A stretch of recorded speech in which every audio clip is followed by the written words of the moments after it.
I think it's because they don't want you to come there or something. I'm not sure. Probably. Keep you out I of think we're good to go now. So Okay. I think I got it all worked out. So let's get this rocking and rolling. Are we on the same? You start a new one, or you got a No, I just same? went and I just adjusted the settings, and it worked. So we are live, ladies and Okay. gentlemen. Welcome to the weekly stream, Disc Golf Central Live. Thanks for being here. This week we are very excited. We are joined by Mr. Dave Feldberg. My name is Tori. Your co-host is Craig. Dave, thanks for joining us.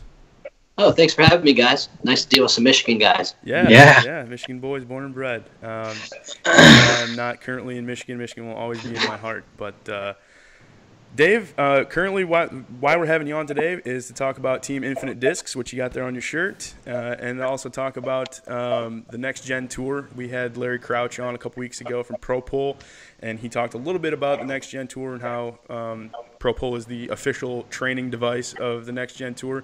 So we definitely want to talk about that, but our first question to everybody that comes on the stream is, what is your disc golf story? For anybody that's followed you relatively closely, they'll probably know that you just put out a video with Infinite Discs a couple weeks ago, giving that the full rundown.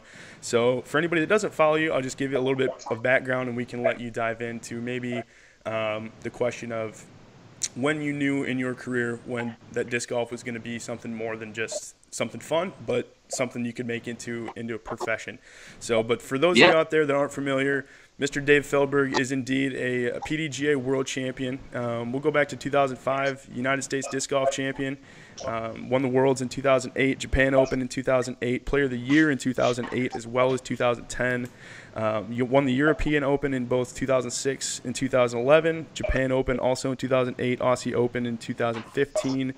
18 National Tour wins, 7 majors, NT Series Champion in 05, 08, and 2010, and last year's Men's Masters World Champion. Does that sound all pretty much about right? Yeah, I appreciate all those announcements. It's humbling. Yeah, I mean, when you talk about somebody who spent the better part of 20 years or even longer in playing disc golf, if you could rack any number of those things up individually, it would be a good career, and you've been very, very fortunate to do all of those things. So we are very humbled to have you on the stream. We are definitely not anywhere close to the level of talent and dedication that you've put into this game, but we'd love to hear about what you're doing next and how you're kind of looking forward to the next generation, really, even though that is the title of the tour. That's, in truth, that's what it is. But like I said, before we get to that, tell us a little bit about your disc golf story. Well, like you said, most people know my disc golf story, but you said the moment when I knew it was going to be a profession. Yeah.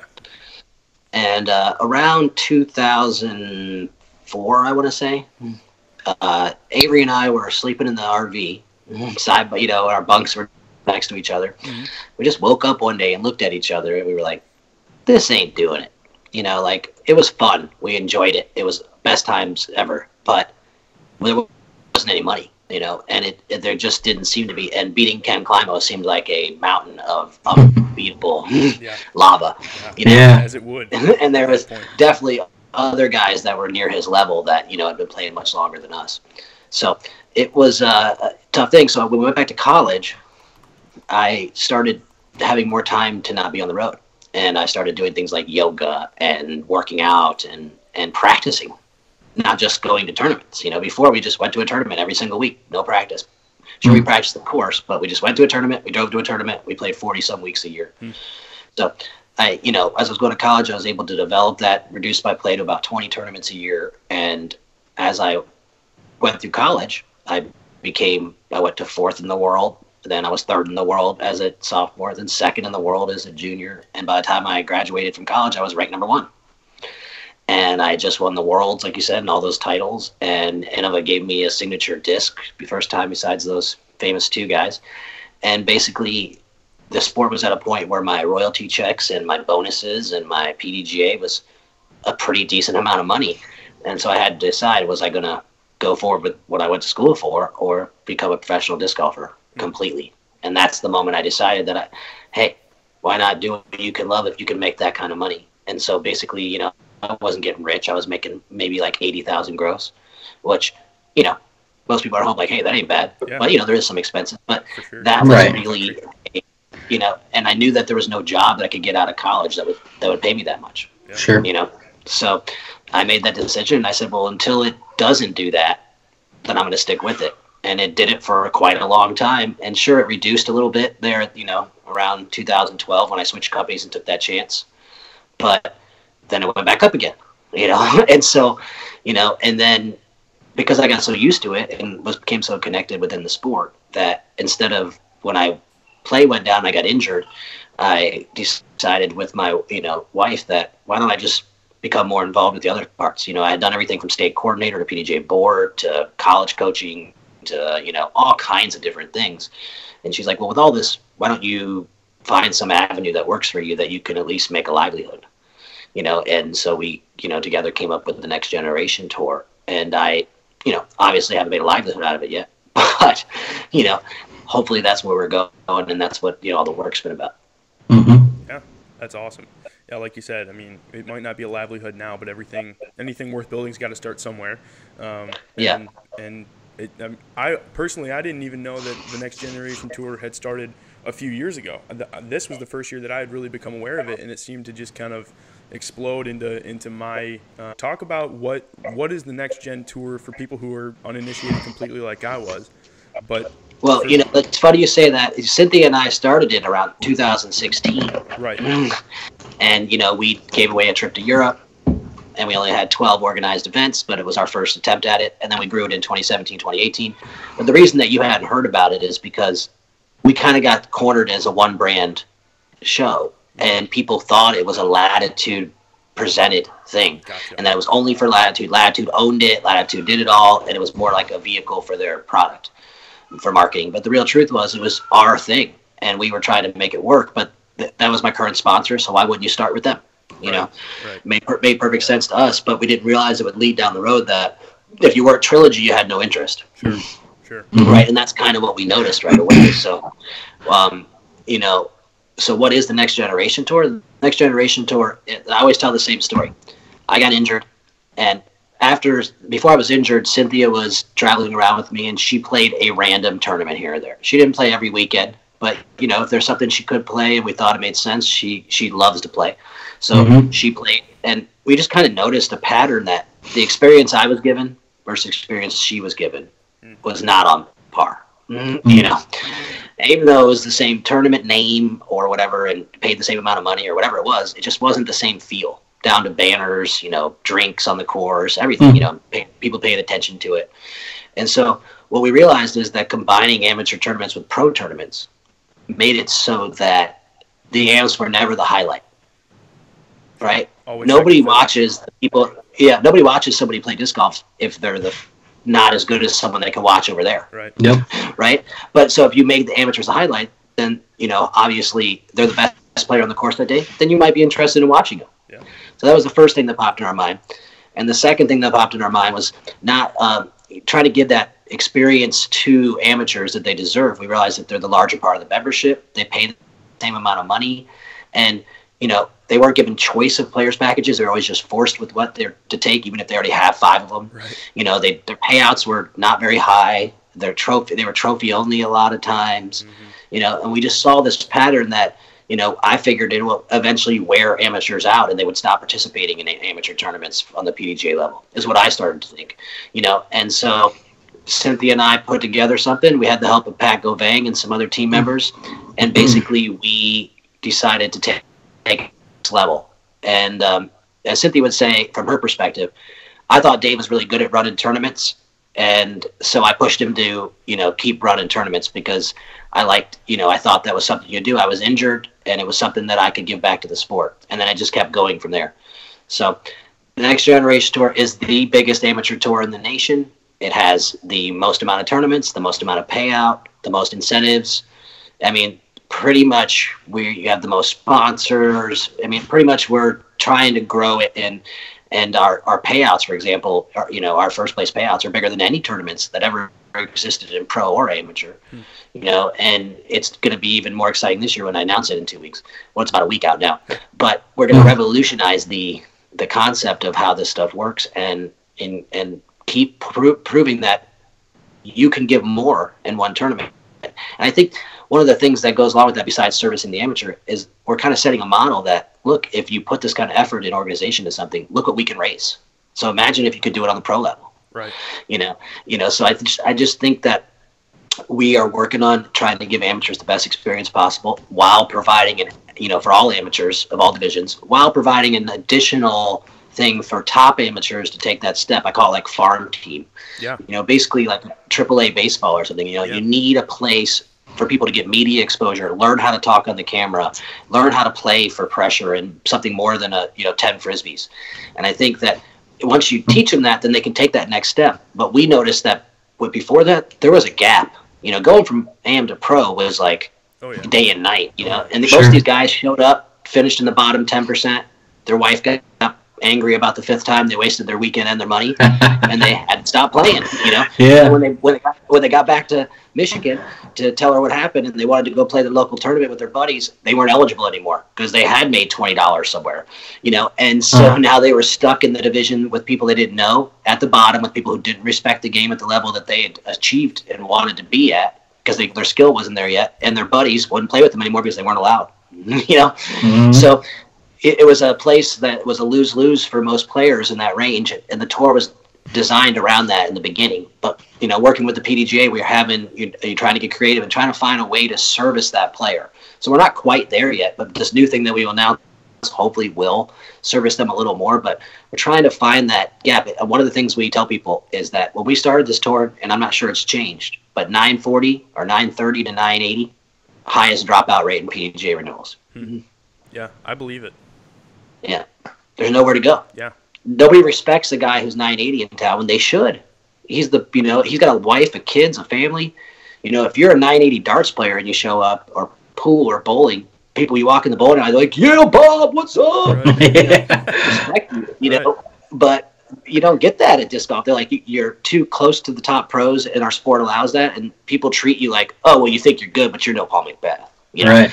And I think that kind of mentality is kept down what I would call a regional pro, which we want to call semi-pro. People don't like that, so I was calling it a regional pro. Sure. And people at home are like, I thought you were going to offer that division, Dave. You keep talking about it, but I can't find a way, me and Cynthia, to work to get this PDGA system. We're working on it, but it's very difficult because I think that some of the top amateurs should be earning things like cash so that they can take that next step. I mean, when you go to that next level, I know I'm talking a lot, but when you go to that next level in sports of other types, they give you something at the top, whether it's a year worth of travel or all your entry fees in the pro level or something, so that you can take that next step. Right. And in disc golf, we're like, oh, you're ready, go ahead, and they're just thrown in there, and these entry fees are $5,000, and the travel and their family's like, whoa, let's slow down here. You only made $120 last week. What's going on? Right. So. You take away, you narrow the scope of the amount of people that are able to compete for those sponsorship team level spots where they're going to get some of that money, whether it's whether it's just something as gas money and food. That's something that just crossed that echelon. That pro player is going to get some of those things, and there's a finite number of resources between even all the disc golf companies in the world, and there's new ones every day, but still, how many companies are really in a position to stake their name and their money into a pro that's just crossed into that professional echelon? And I know this isn't a popular thing to say, but I think it all stemmed from the fact that there was no added cash in the pro divisions, and so TDs figured out if they took the AM money and gave them a wholesale product, that they could flip that cash into the pro purse, and now there's pros that are happy, right? But that's not how it should go, right? And I think you said, those really highly competitive AM players are the ones that are dropping out and not renewing their PDGA memberships and not playing the sport competitively anymore. Yeah, and the ones that do are stuck with that same stuff they don't know what to do with, and you see them trying to sell it. You see it's flooded on Facebook trying to sell their players package and their prizes and their carts and their bags. Yeah, I played a tournament a few weeks ago, and I talked to Tori about that afterwards. It's like these guys win all these discs and stuff, and they're never going to use them, and so they're just out there selling them, and they're just stuck with stuff.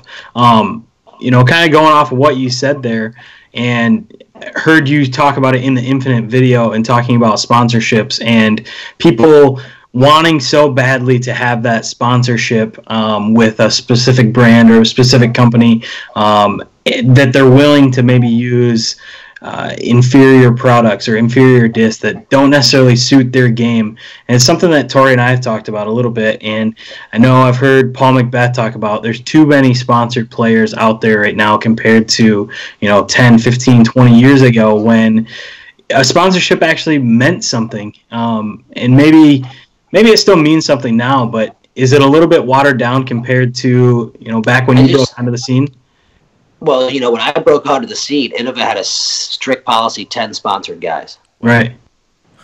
And someone had to leave for you to crack that level.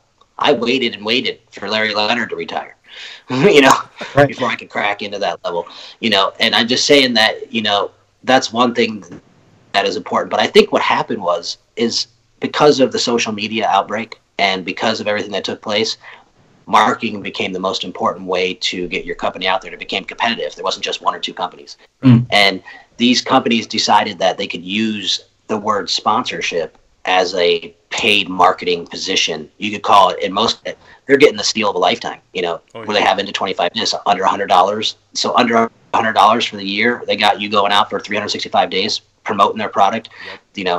I think that probably did a lot to help grow the sport. So we don't want to be a negative there. But sure. At the same time, I think that's why there's so many sponsored players. The people, sponsorship means someone who is getting help to perform at a professional level or at an amateur level to achieve professionalism, right? So if your goals are neither one of those, then if you're sponsored, you're really just a marketing person, right? And I use it. I mean, Team Next Gen has marketing people that we have on that I know that are good at promoting, and they're not achieving or trying to be a great pro. So I follow that same pattern. Because it makes sense, and that's where our sport's at. But I think that's where all the numbers were. And I think if you took all of those numbers, reduced them, and saw how many people were actually sponsored in the other way, you'd find that it really isn't too many. I think it's the right amount. It's just that these others are blended in, and it confuses the public because these guys wear this stuff and they act like a Paul McBeth on the course, even when they're playing a C tier. And people get confused that not knowing that they're just a promoter of the brand instead of a guy trying to achieve, a livelihood. Sure. I think you're spot on, and so I think my next question, the next kind of trail of thinking, in my opinion, is how does the sport at large innovate through this kind of transition time to where things are the way that they are, and how does the Next Gen Tour play a role in that? Well, I don't know how we play a role in that part, but I do know that what should happen is, I hate to say this, but Prodigy had more of an idea. They did their street team where you had to pay your way in, kind of. Yeah. You pay a little bit, and then you get a lot more for it. That shows your commitment to marketing. And you're basically saying, I know I'm a marketing person. Right. Let me buy. It's like buying the Avon package or something, Right. And basically, Mary Kay or whatever. So it made sense. I think how we come into it is we're trying to embody a place that people can feel competitive, even if they're not trying to be a world champion of open division. Maybe their goal is just to be a top amateur, and that's their hobby.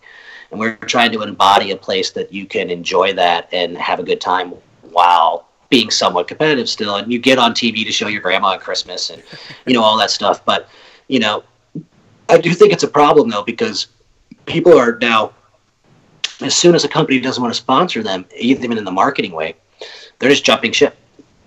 Going to another company saying, hey, I do all this. Can you help me out? Can you help me out? And it's just this constant rotation like a tornado, and being team managers and for a couple of teams, I can tell you that the word loyalty on these teams is not a very strong word, and look at this year alone. Right. It's not, exactly. You know what I mean? Right. It's like the top guys will go where the money is, and the bottom guys will go to wherever someone will take them so that they don't have to tell their friends they're not sponsored anymore. It's like, if Discraft dropped them, instead of just saying, hey, Discraft dropped me, I'm just a guy that does it for fun anyway. They go to Prodigy and try to get on the team so they can tell everybody, oh, I didn't get dropped by Discraft, I switched to Prodigy. Right? And I think that's thinking, I just don't know where that ends, but I can tell you the last thing I'll say about it is, even from Next Generation Tour, the idea of sponsorship, if you look at companies and what you're taught in schools, and I went to business school, it's the percentage that you're supposed to spend versus the percentages that are being spent are non-sustainable. Right. That's the best word I can use. And you can look at Latitude, for example. Look how much they cut back. It's because they are businessmen, and they looked at it and they said, "Whoa, our cost versus ROI, and holy cow, this doesn't seem right in a normal business model." And so that's why they keep rotating them. It's because what it does is these guys go into debt, gain some attention from their companies, start making sales, and then hopefully as they dwindle away, that those people they bought they can't afford anymore, they can still maintain some sales. Right. And they go through little patterns. And right now I would say, like, one that's on the up, I see Latitude kind of reduce that, and losing a little hype. But Prodigy invested a lot in those same players, and now they're hoping that those players will bring them the sales that Trilogy had. Right. And it's interesting, that the Innova and Discrafts are just a solid part of the market, and they've been there so long that they can pretty much do what they want, and they're going to sell discs, Right. But the others are really fighting. Risks. We have 10 sponsors on the tour, manufacturers, and that's not even touches the surface of how many exist right now. Right. I mean, and there's new ones all the time. They pop up. I met a guy when I was doing a thing, Storm Disc Golf, and he's showing me some discs that he had made, and I was like, what are these? I've never even heard of these, I was just telling Craig, there's a manufacturer that just popped up. I don't know how recent, but I think relatively recently in Austin, right up the road, and they're called Mint Discs, and they have one mold, and it's a driver mold that they basically have decided that. I know that they have some more discs in the works. We want to have the guy on to talk about it. I can't think of his name. I know him pretty well. He beat me in a putting contest. It's one of his claims to fame is that he beat me in a putting final on tape. That's awesome. Wow. That's awesome. One of the times. He's actually a pretty cool guy. But yeah, I heard of his company. But yeah, go ahead. So somebody from back in Michigan knows him or knows of him or at least knows his name. So we added him on social media, and we're planning on reaching out to him at some point. But they have one mold. It's a power fairway driver is what they call it, and they've done their kind of twist on disc manufacturing is instead of going out and making one disc for every single slot, in somebody's bag, they're making this one driver, and they've got, I think they're on like 5 or 6 runs of it now, and they've kind of broken down for their consumer how the different runs are different to a very like specific degree. So there's guys here that are local that are like, well, I'm from Texas, I love Texas, I want to put Texas discs in my bag. They'll be out there, and all their drivers are this Alpha from Mint Discs, and they'll have. I heard it's pretty good disc though. I've heard nothing but good stuff about it. I want to bag one for sure, but yeah, and you got to think though, these smaller companies like that and like Costa Plus that we're working with, they're not making the quantities, nor do they have to hit price points of Walmart's and Dick's and all the other companies like Innova or Discraft or Latitude's trying to do, and so they can spend a lot more money on the quality and make discs that seem nicer in the hand. Maybe the flights aren't as good, we don't know that yet, but they feel nicer than the other stuff that's on the market because they couldn't make that at the price points that the other companies are forced to hit. Right. You know what I mean? When you get to the bigger company levels, they dictate the price point, and if you can't hit it, then you can't make the sale. And so it's kind of a weird thing. I think that's why disc golf companies struggle is they come in and they're making a really high quality product that everybody falls in love with. But as they grow, they try to then get into the market deeper. They have to reduce their price points, then they reduce their quality, and then you see what happens. Right. Yeah. Yep, they gotta start increasing margins if they're gonna start increasing productivity long term. So companies like Walmart decide what they're gonna pay you. They tell you. Right. That's what's funny. Yeah. Well, that's really awesome insight. What I want for sure to touch on before we transition, maybe to talk about a little bit Team Infinite Discs, is somebody like me who I've played a grand total of 4 tournaments in my life. I've played 3 in AM3 and 1 in AM2, and I want to play more. Definitely want to play more tournaments, but I'm a very casual competition player. So what is somebody like me going into a next-gen disc golf tour type event, or just even, how is the experience different? Walk me through what a player can expect going from an experience like mine to the next generation disc golf tour. Well, before I go there, I got to say you gave away your Michigan real hard there with your AM3. I know it's a tough I grew up there, and I used to say it. Everybody's like, "You mean wreck?" Right. Yeah. But yeah, I have my AM3 trophy from the MDGO also. So,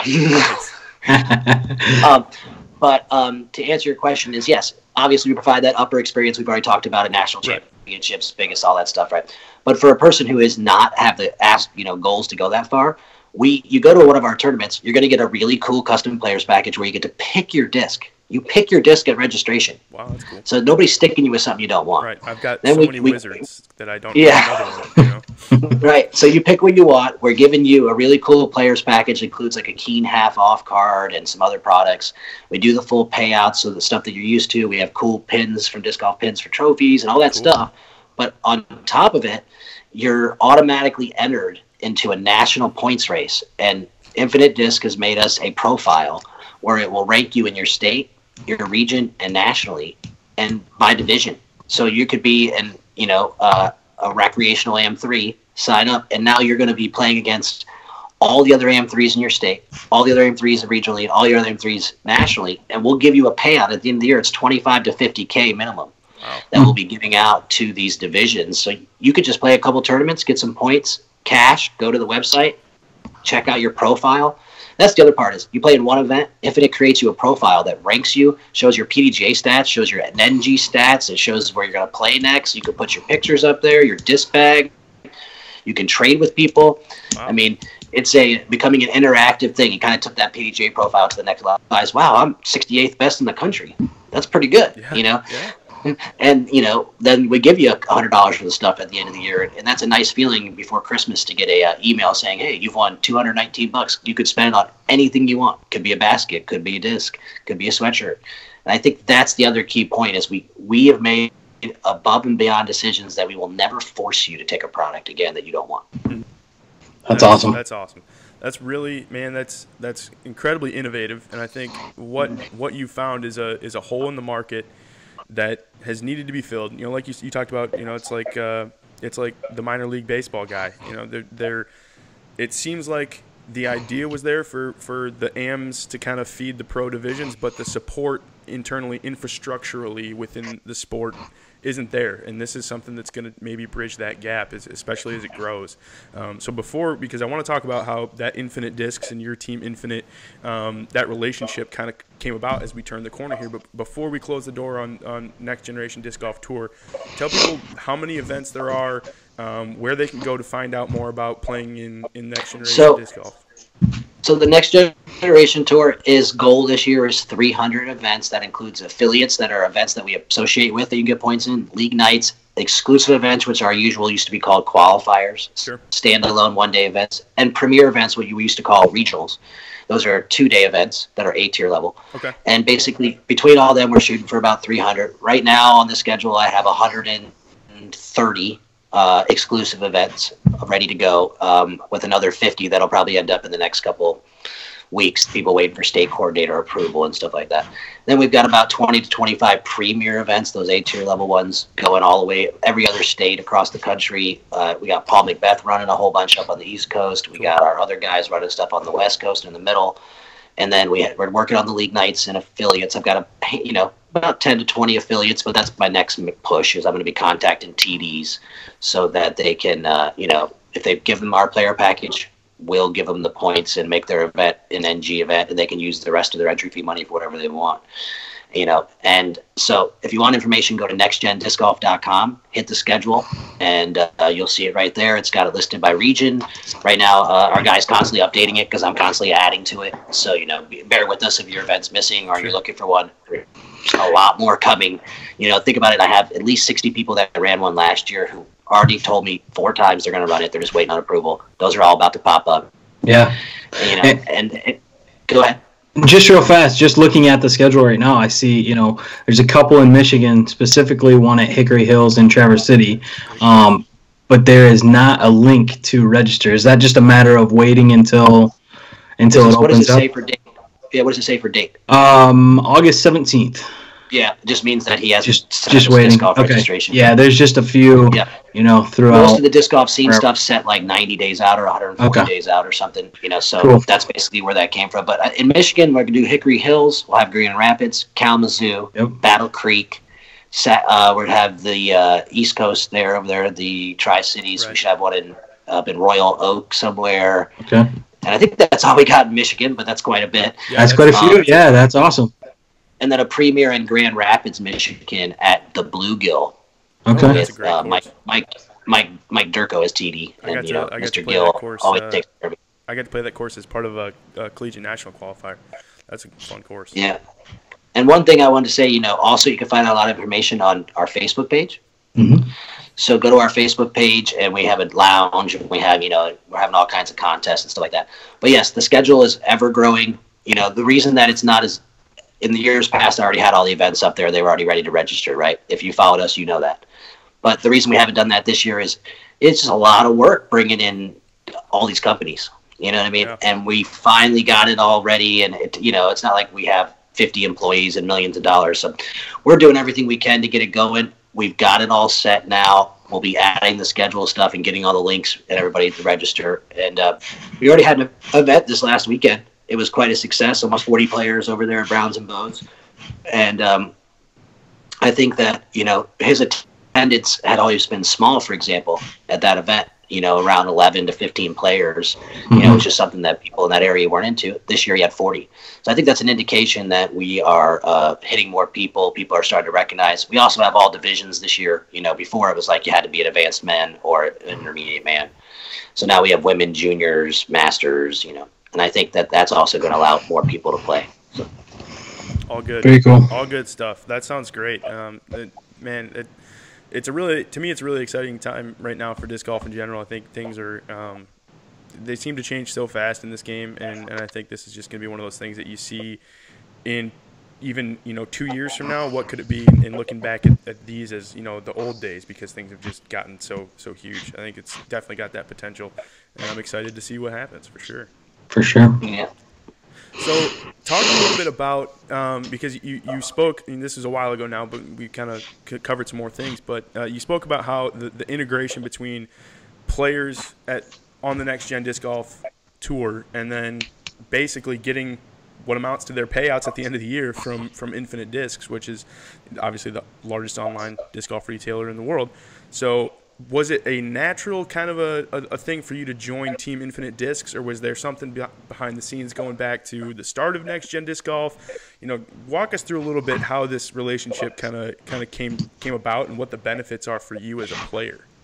Well, originally we knew that if we ever did not have a one company behind us, we needed somebody to distribute the discs and help us out. It's not easy. I can't warehouse all the product, and I'm not in position to do so.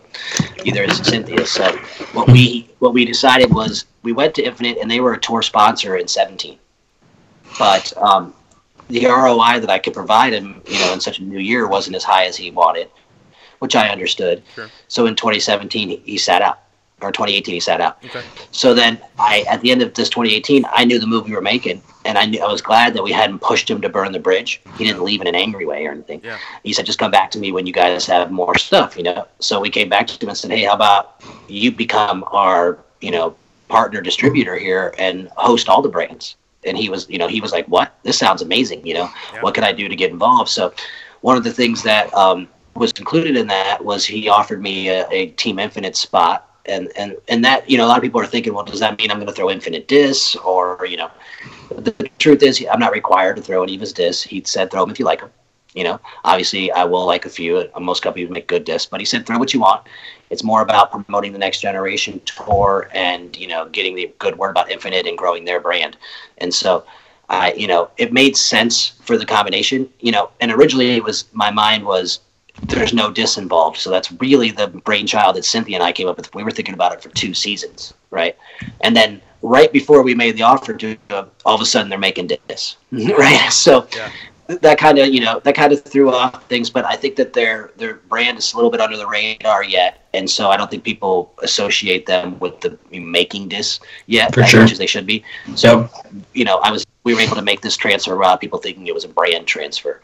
But he has done a lot, and he is providing me the opportunity to take this chance, away from being a brand loyal type player who, requires sponsorship from a brand to, make my rent or mortgage payment. Right. So I think that, I have a lot to owe Alan, and hopefully we'll be able to give him some great ROI, and hopefully stuff like the podcast we're doing and other advertisements will get people to go there. And if you do like Next Generation Tour, shop at Infinite Disc, because if his sales go up, then, obviously he can keep pushing us. And if we can keep getting guys like him to push us, we can keep giving you guys more. You know, that's really what we're trying to do. Right. So. Yeah. I mean, it sounds like it's a perfect partnership. He's in a perfect position to do what needs to be done to service the next generation tour, and it just seems like such a natural partnership. I mean, think about it. He's got the warehouse, he's got the product, he's got the accounts, he's got the computer programming skills. Right. I mean, there's not much more we could ask for. You know, it's a dream come true for us. So. Yeah, we real quick, we just got a comment on our live chat saying that everybody loves the fact on Infinite that you can see the actual disc that you're ordering. You're not just ordering a colored, you know, that you want. So if you don't know about Infinite Disc for some reason, that's another selling point to go buy some stuff from them. It calls it live inventory. Yes. Yep. Right. You know, and that's something that, you know, we've talked about. Craig and I have talked about too, and just you know, deciding where do we buy our discs, because we like to buy a bunch of stuff and throw a bunch of stuff, and it's not always about who has the lowest price. It's about who's going to take care of the customer and who's going to do that extra step in providing. Right, and those pieces, you know, that's what the maps are set for. You know, and people, you know, if they follow them, then there could be successful businesses, and instead of Walmart taking over the whole disc golf business. Which hopefully never happens. I can only imagine the PR nightmare that would be if the only place you could buy disc golf discs was at Walmart. Yeah. Hey, real quick, Dave, you had just briefly mentioned a podcast that you do. You want to talk about that a little bit? Yeah, well, you know, part of the deal with Infinite is they wanted me to do some other things, you know, besides Next Generation Tour or you know, with Next Generation Tour, besides play. Obviously, I'm trying to play a little bit, you know, not just to be relevant. But in general, they wanted me to do things. So we came up with this podcast idea where I would it's called Disc Golf, an Honest Take. And basically, it's me being honest about disc reviews and product reviews and player history. You know, and just telling the truth. You know, before I had a brand alliance, so I couldn't, even if one of the companies made a disc I hated, right, and they said, "Dave, can you give it a review?" I had to be like, "Well, this fly's pretty good." You know? The bias was built. Yeah, right. You know, and there's nothing you could do about that. And people can't hate these other guys that are doing that because that's how they're eating. You know, right, but at the same time, we thought it'd be cool because Infinite has always been kind of an honest review company. You know, they give reviews on their own website, and they have a great following. And so we figured if I was giving the first ever over 1020 pro review that was honest, it might get some attention. So I just filmed it today, and they'll be editing this week. It should be coming out next week. And basically, I'm starting with like slow speeds and then moving up to high speeds by the end of the year. Cool. I'm basically taking the 10 manufacturers that support us and then taking one disc from each category. So all putters this time, then all approach putters next time, and then all, you know, mid-ranges, et cetera, and comparing them and contrasting them to each other, talking about the pros and cons of each one, and just basically trying to give people the truth, you know. And I think that you'll find that there's a lot of random discs from different companies that, if we're given the fair opportunity, are pretty good. Oh yeah. You know, and I think that the players have done their best, including myself, to make you think that they're not, just so that you'll buy theirs. You know, and I think that's a shame. I was just talking with Craig before the stream. I got at a tournament one of those ones where they just give you whatever disc it is, and that's what you got. I got this Gateway Apex, and I didn't think I would ever throw it, and I threw it out on the course today, and it's after one throw my new favorite distance driver because it fits my own speed better than the crank does. He got me with the same thing when he asked me to the tour. Before I said yes, and Cynthia and I agreed to it, he just sent me a box of discs, and I went out with the Diamond Prophecy and an Apex like you're talking about, and I threw it, and I was like, wow, he's made some improvements, you know. Yeah. But what happens is, you know, a lot of these startup companies like him, they put out an early product, and people just say, oh, that's what they're going to make, and they don't realize that, you know, all companies grow, you know, and they try their best to get better. And you know, he's really making good stuff now. That Diamond Prophecy mid range is in my bag. I'm throwing it in tournaments, you know. So I think it's some kind of interesting. I think, you know, the one that stands out to me is Costa Cost. You know, who has even heard of that? Right. You know, I have, because I've been to Sweden, right? And some people have in the States, but it's not as well known as it should be. Right. And, you know, when he sent me his box of stuff, I went out and tested it, and I was mind blown. I was like, wow, this guy's making some pretty solid stuff, you know, and it feels good. And so I just think that if we go through the MVPs and you go through the legacies and you go through all of their lines, you'd be highly surprised, you know. And I think that's one of the missions I want to do. And also I wanted to kind of change the way discs are reviewed. Discs are not reviewed by speed, which should be the only way they're reviewed. So, you know, how fast you can throw the disc is how it affects the flight, not the wing. Right. And if you, as I tell people in the podcast, I'll give you a preview. If you take all the discs on the market, every single one from a putter to a 14, and a guy who throws 30 mile an hour throws them, they all land within 5 feet. Yep. Yep. It doesn't matter what the disc is, you know.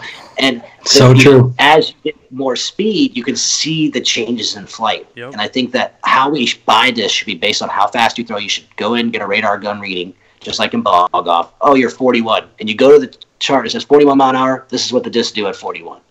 At 61, this is what the discs do. That's you know, brilliant.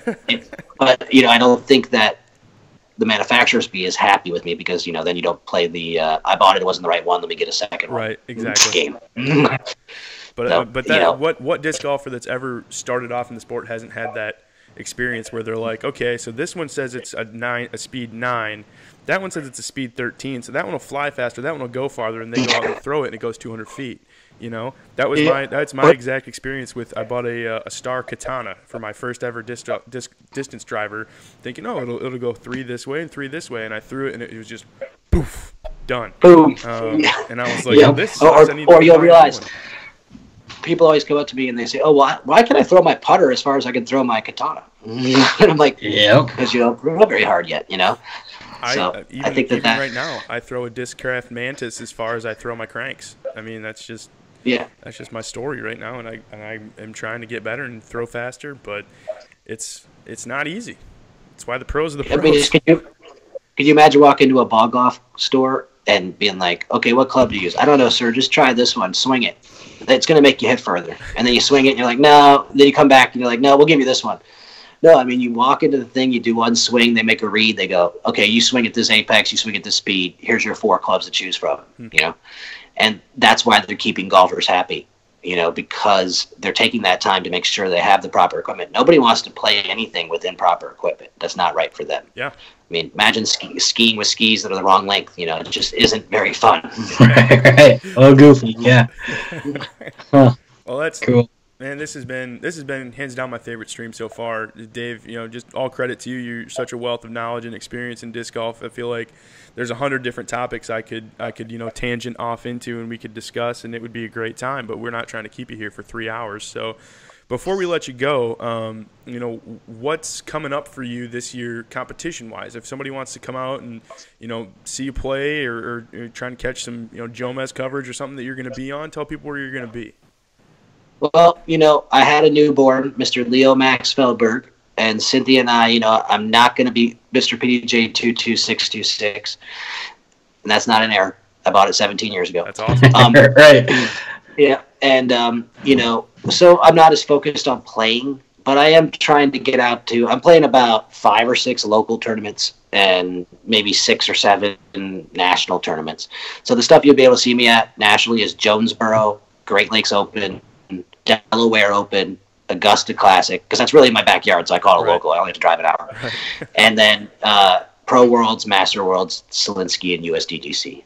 Awesome. So, you know, all events that I'll have to play above and beyond for you to see me, or I'll be back in the pack, you know, just a number on the UDisc Live. So hopefully, I can get my game together. And, you know, my goal is to be like, you know, kind of Climo-ish where, you know, you don't play it as much, but when you do play it, you play well. Right. You know, yeah, and that's hard to do. You know?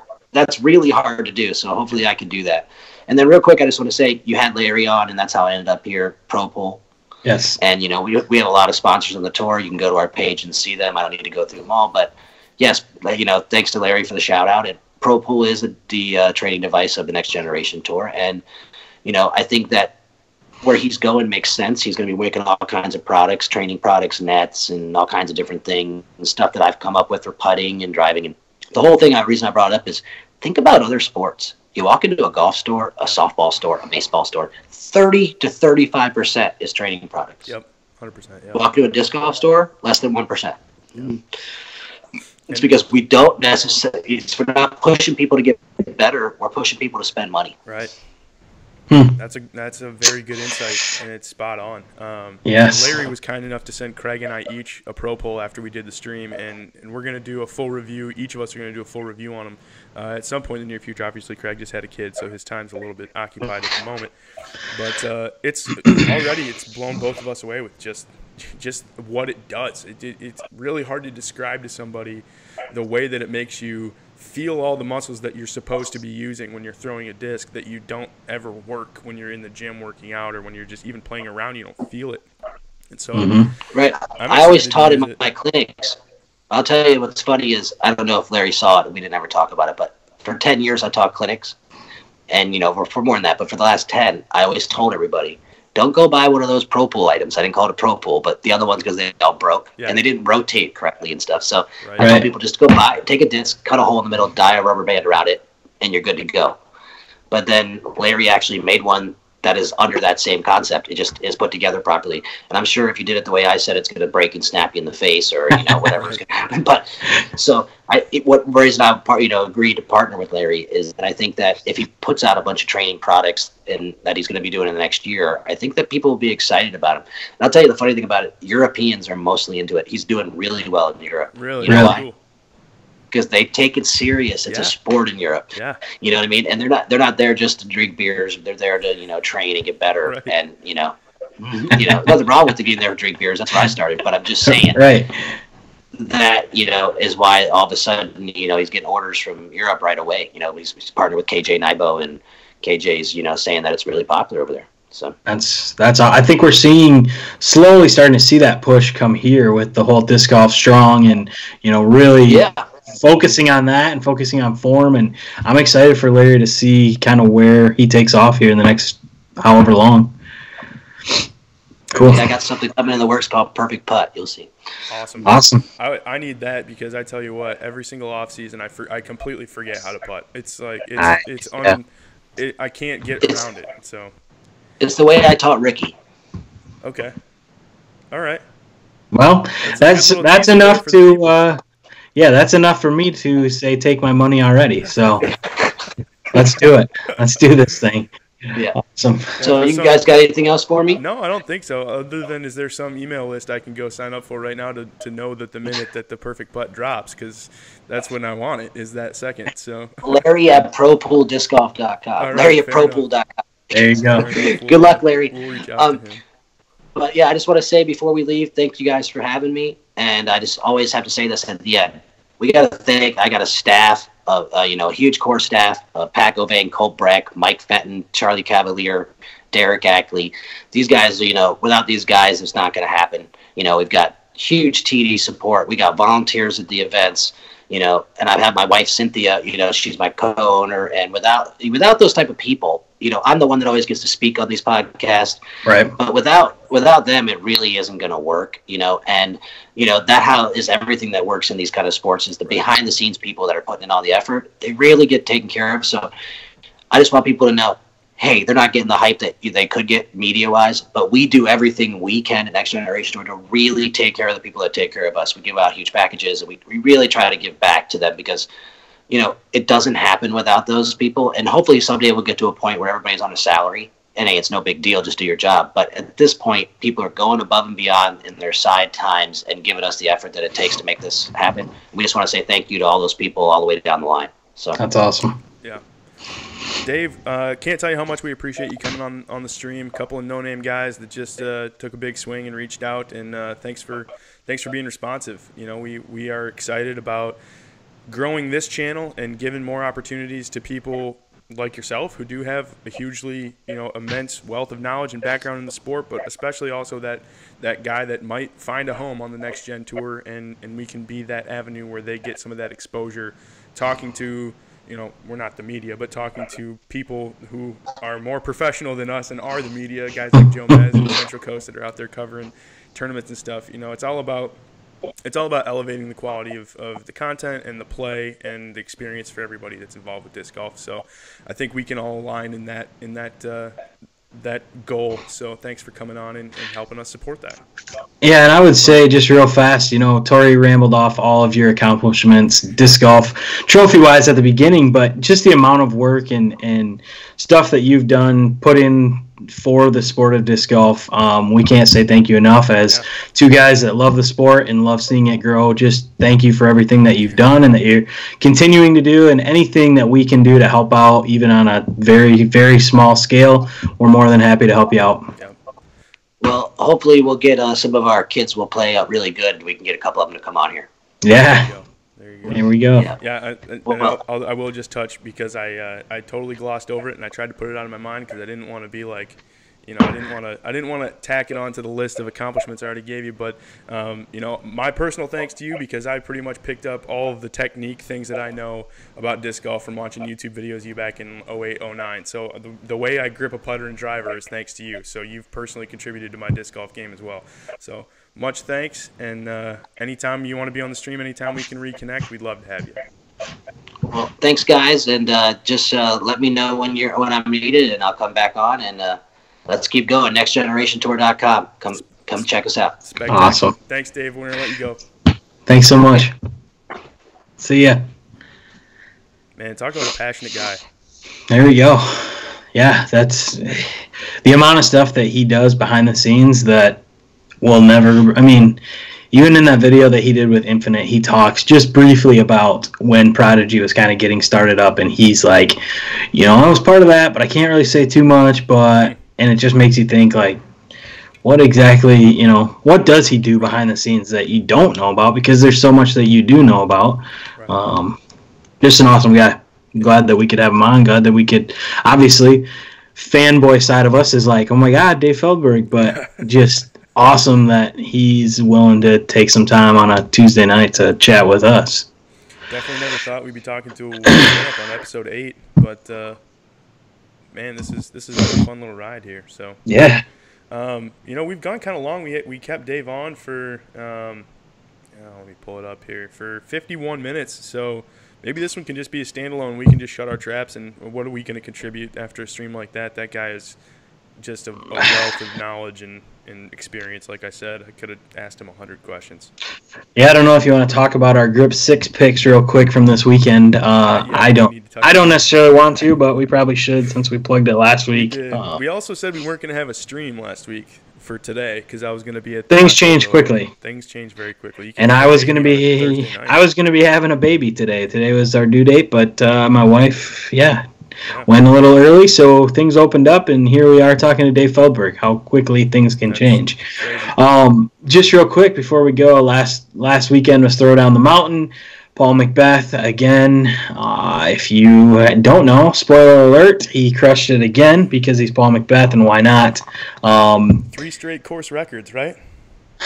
I think 2, maybe 3. I think 2. Something like that. Yeah. Definitely round 2 and round 3. He improved his shot, one shot each day. Took home a victory. We each had him as one of our 6 picks, so we took 0 points there. We each had Simon Lizotte. He got us 25 points each. Big Germ, 19 points each. We each had him. We each had Madison Walker. She won in the FPO. Got us 0 points. I had. Yeah. Go ahead. Go ahead. The difference was I took Elaine King on the women's side because she doesn't play very often, but she plays Throw Down the Mountain like every year, I think, and she always comes in like top 3. So I took her. That was kind of like my sleeper pick, and it worked. And I took Heimberg, and he got me 9 more points than that. The real big difference is you took Michael Johansson. I had him and switched him last minute for Tim Barham, who racked up 40 points for me. Tried to support the Michigan fella there. Tried to go with him there. He's played some really awesome golf. Yes, it wasn't a crazy pick. I actually didn't watch any of it because I said, my wife had a baby Friday, so I missed the entire tournament. But what I do know is that you outscored me, or I guess technically I outscored you 101 to 66 this week, and you take a commanding 30-point lead heading to whatever our next, probably Jonesboro will be our next tournament that we run picks for. So. But, you know, as much as I want to say that's a commanding 30-point lead, there's always a chance where I could pick somebody who just totally eats it one week. Like, I mean, not that Barham ate it, but when you got a guy who's in Macbeth who's shooting, I mean, he won by like 11 strokes or 14 strokes or something like that. Like, anybody who's not him is going to get you a big number. So anything can happen, but. Yeah, that's where we finished after Throw It on the Mountain. Definitely do yourself a favor if you haven't already, since you missed it. Watch the Joe Mess coverage because it's great, as it always is. But I think we just wrap it up, man. That was a really great stream. Lots of good quality discussion with a world champion. Who would have thought? Yeah, not much we can say after he's on. So let's just leave it at that, and we'll be back next week. Yeah, we will be back next week. Do we want to plug our guest? Let's confirm it first. We've confirmed that she will be on. We have not confirmed the actual date, but we'll be in touch, and we'll be promoting that on social media. Yeah. So and go ahead. Definitely go check out the Next Gen Tour on social media, on their website. Do everything I can to support the Next Gen Tour because they are doing a lot to support disc golfers like me or guys that are closer to me. A guy like Paul Macbeth, I'm never going to be on that level. And so I would much rather support guys that are supporting amateurs and disc golfers that are more like me. Yep, totally agree. And I think probably a good majority of people that watch this are in that same boat and should do the same. That's what we're here for. That's our demographic. That's our audience. Guys that want to be that love disc golf and play it for the competitive nature of it, but just have realistic expectations about their ceilings. I will say, to put it mildly. Yes. All right. Well, ladies and gentlemen, that's a wrap for tonight. If you joined us, thank you very much. You can find Next Gen Disc Golf and Dave's information in the description. If you're watching this live, we'll add the Next Gen Disc Golf website and other information tomorrow for the replay stream. And have a great one. We'll see y'all next week. Have a good one.